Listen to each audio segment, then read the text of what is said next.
Bem, continuando com introdução ao processamento digital de sinais, aqui nós temos um modelo do sistema físico. Então, normalmente o sistema físico ele é modelado através de equações matemáticas, então analiticamente resolvido. Então, por fim, o resultado é convertido como uma solução para o sistema físico. O sinal, né? O sinal é a entidade que carrega a informação. Nós temos vários tipos de sinal. Temos o sinal analógico, temos o sinal amostrado, temos o sinal digital, o sinal quantizado. Então, as grandezas físicas são ditas quantizadas quando entre um valor que ela pode assumir e outro existem valores proibidos. Então, nós já vimos a questão da quantização quando nós falamos sobre o PCM, né? Sistema, definição de sistema. Então a gente está aqui relembrando conceitos lá de sinais de sistemas que são importantes para o entendimento do processamento digital de sinais. Então, sistema é um conjunto de elementos que interagem entre si a fim de realizar uma determinada tarefa. Então aqui nós temos um sistema de forma genérica, em que ele tem K entradas e L saídas, tá? O estado de um sistema em um determinado instante pode ser descrito como o conjunto formado pelos valores que cada uma de suas variáveis assume nesse instante.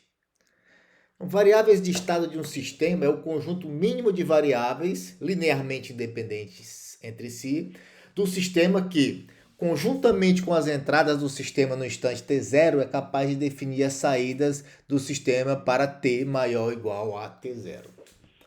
Então aqui nós temos a representação de um sistema utilizando as equações de estado, né? Define-se como ordem de um sistema o número de variáveis que compõe o conjunto de variáveis de estado do sistema. Sistema de comunicação. Então, o processo de comunicação consiste no transporte de uma informação a partir de uma fonte até um determinado destino, fonte-destino, utilizando-se para a transmissão de um meio adequado. A informação é normalmente convertida em um sinal que pode sofrer interferências. Ao sinal que contém a informação, pode ser que seja adicionado um sinal indesejado, denominado comumente como ruído.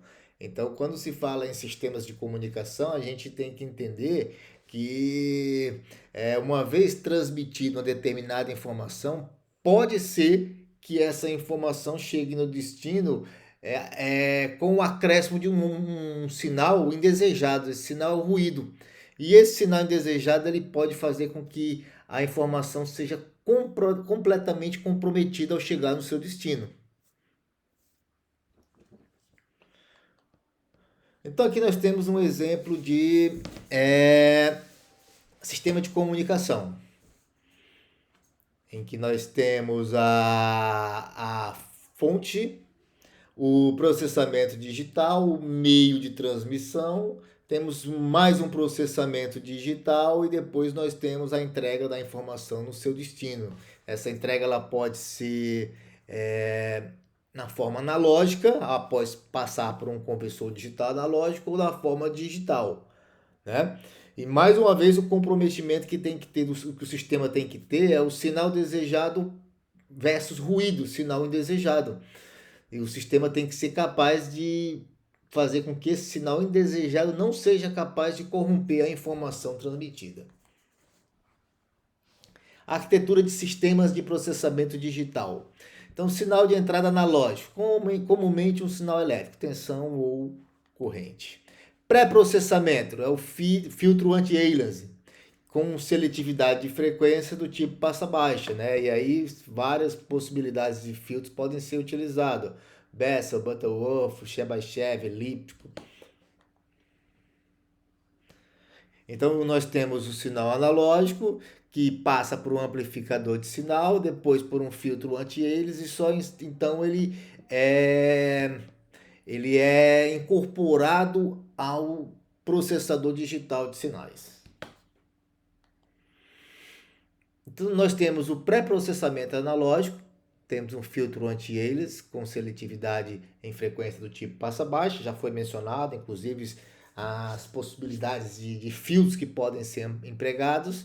Então, mas o que é um filtro anti-aliasing? Um filtro anti-aliasing é um filtro usado antes de um amostrador de sinal para restringir a largura de banda de um sinal, para satisfazer aproximadamente ou completamente o teorema da amostragem de Nyquist-Shannon sobre a faixa de interesse. Então, a gente vai falar sobre esse efeito aí, o alias futuramente, vai falar do teorema de amostragem futuramente. Então, isso aqui é só uma introdução.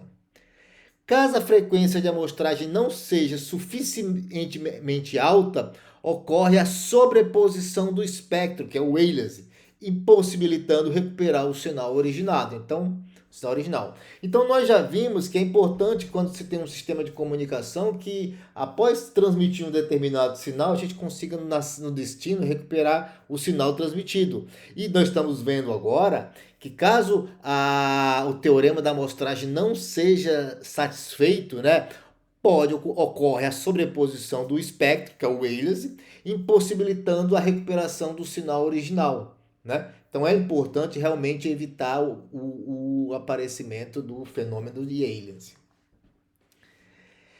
Ainda falando da arquitetura de sistema de processamento digital, nós temos amostragem e retenção, né, responsável por obter a amostra do sinal de entrada analógica e por manter fixo o valor de cada amostra durante um determinado tempo.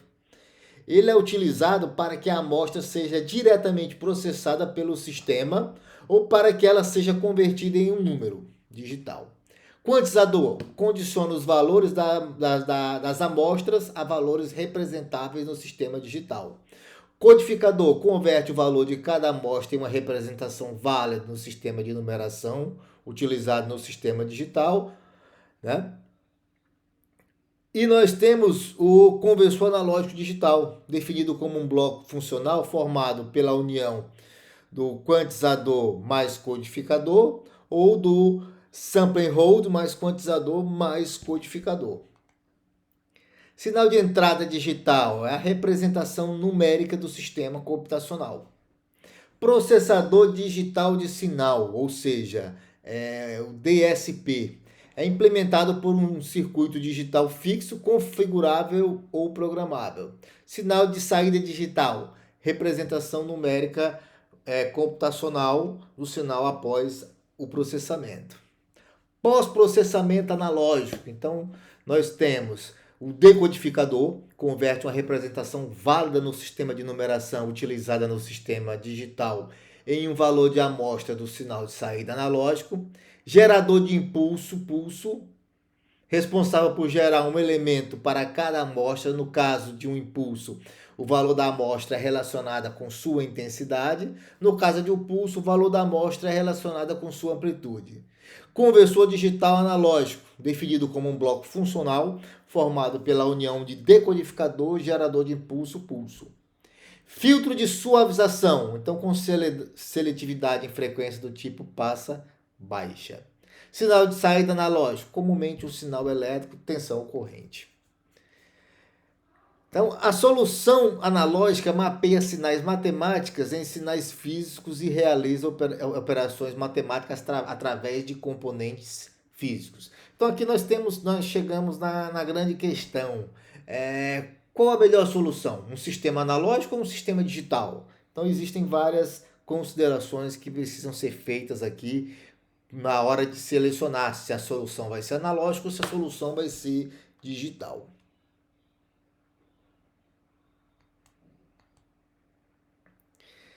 A solução digital, apesar de utilizar-se de componentes físicos, não utiliza diretamente os sinais. Utiliza-se de uma codificação mais complexa. Normalmente, a solução digital é implementada utilizando-se de hardware e software simultaneamente. Aqui nós temos características do sistema digital. Por que o processamento digital? Então, o processamento analógico de sinais é feito através do uso de componentes analógicos, como resistor, capacitor, indutor. Okay? Esses componentes, eles intrinsecamente possuem tolerâncias, né, associadas a esses componentes. Eles variam com a temperatura. Então, variações de tensão e vibrações mecânicas podem afetar dramaticamente a eficiência dos circuitos analógicos. As técnicas de processamento digital de sinais são atualmente tão poderosas que é extremamente difícil, se não impossível, que o processamento analógico de sinais atinja desempenho similar. Então aqui nós temos alguns exemplos, né? Filtros FIR com fase linear, filtros adaptativos. Então, vendo por essa ótica aqui, pode parecer que o processamento digital ele é imbatível em todas as circunstâncias. A gente vai ver que não, tá? A gente vai ver que em algumas circunstâncias nós temos que partir para um processamento analógico. Por que processamento digital? Então, com processamento digital é fácil alterar aplicações, corrigir aplicações, atualizar aplicações. Adicionalmente, o processamento digital de sinais reduz susceptibilidade ao ruído, tempo de desenvolvimento, custo e consumo de potência. Então, o hardware é multitarefa, ele pode fazer uma série de tarefas, desempenhar uma série de tarefas dependendo do software que está inserido nesse hardware. Então, com isso, nós temos a flexibilidade. Então, por exemplo, a atualização de um sistema digital implica em atualização de software. A atualização de um sistema analógico implica em soldar novos componentes, né? Restrições ao uso do processamento digital. Então, sinais de alta frequência não podem ser processados digitalmente devido a duas razões. Conversores analógicos digitais não podem operar rápido o suficiente em determinada aplicação. Então, podem existir aplicações em que o conversor dele não é rápido o suficiente para essa aplicação. A aplicação pode ser também muito complexa para operar em tempo real. Por que não utilizar um processador para aplicações gerais como um Pentium ao invés de um DSP? Então, uma pergunta interessante que a gente responde com duas perguntas. Qual é o consumo de potência de um Pentium e qual é o consumo de potência de um DSP? Qual é o custo de um Pentium e qual é o custo de um DSP? Bem, se um DSP, quando os seguintes requisitos forem necessários, vai ser a melhor solução. Por exemplo, redução de custo, tamanho reduzido, baixo consumo de potência, processamento de muitos sinais de alta frequência em tempo real. Então, quando isso é necessário no projeto, a solução vai direcionar para o uso de um DSP, né? Então, o processador genérico ele vai ser utilizado quando for necessário grande capacidade de memória e sistemas operacionais avançados. Então, aqui nós temos um exemplo, um comparativo entre digamos assim, um computador analógico, que seria aqui o nosso cérebro, né? Então, nós temos aqui a entrada do sinal e a saída do sinal com a seguinte resposta: pode estar alto, baixo, pode estar normal, pode estar ok. E aqui embaixo nós temos o exemplo de um computador digital. Um sistema DSP típico, ele possui o chip, processador de sinal, e tem alguns periféricos que são importantes: memória, conversores, portas de comunicação. Vantagens de sistemas analógicos: baixo custo e simplicidade em algumas aplicações. Grande largura de banda, sinais de baixo nível, taxa de amostragem efetiva infinita, infinita resolução em amplitude. Vantagens do processamento de sinal, né? Baixa sensibilidade a tolerâncias, baixa sensibilidade à mudança de temperatura, baixa sensibilidade ao envelhecimento, alta imunidade a ruído. Na maioria das aplicações, o DSP oferece maior desempenho e menor custo. Porém, os circuitos analógicos, mesmo no processamento digital de sinal, ele não é completamente descartável. Em algumas etapas nós precisamos dos circuitos analógicos, como por exemplo, a maioria dos transdutores são analógicos por natureza, microfone, alto-falante. Circuitos analógicos são necessários para pré-processar sinais de baixo nível antes do conversor analógico digital. Filtros anti-aliasing e filtros de reconstrução também. Circuitos analógicos podem ser usados para acionar transdutores de saída. Então, os circuitos analógicos eles convivem com o processador digital de sinais. Então, o processador digital de sinais, o DSP, eles são microprocessadores especializados em processamento digital de sinal, usados para processar sinais de áudio, vídeo, etc., quer em tempo real, quer offline. Uma aplicação para o DSP que despertou grande interesse foi o cancelamento de ruídos, gerando ondas simétricas. A cada vale a gente tem um pico e vice-versa, eliminando o ruído de um determinado ambiente, por exemplo, dentro de um automóvel. A capacidade que os DSPs têm de processar com extrema velocidade instruções complexas faz com que sejam rapidamente resolvidas, por exemplo, as transformadas rápidas de Fourier, FFT, permitindo a implementação de filtros digitais. Esses filtros são muito usados em telecomunicações, como por exemplo para decodificar a sinalização. No final dos anos 70, a Intel e a AMI apresentaram dispositivos para processar sinais. Em 78, a Intel lançou o 2920 como sendo um processador de sinais analógicos. Ele continha um conversor AD e um conversor DA on-chip, isso é, dentro do próprio chip, mas não tinha um multiplicador e não fez muito sucesso no mercado. Em 79, a AMI lançou o S2811. Ele foi projetado para ser um microprocessador periférico e tinha que ser iniciado pelo processador principal.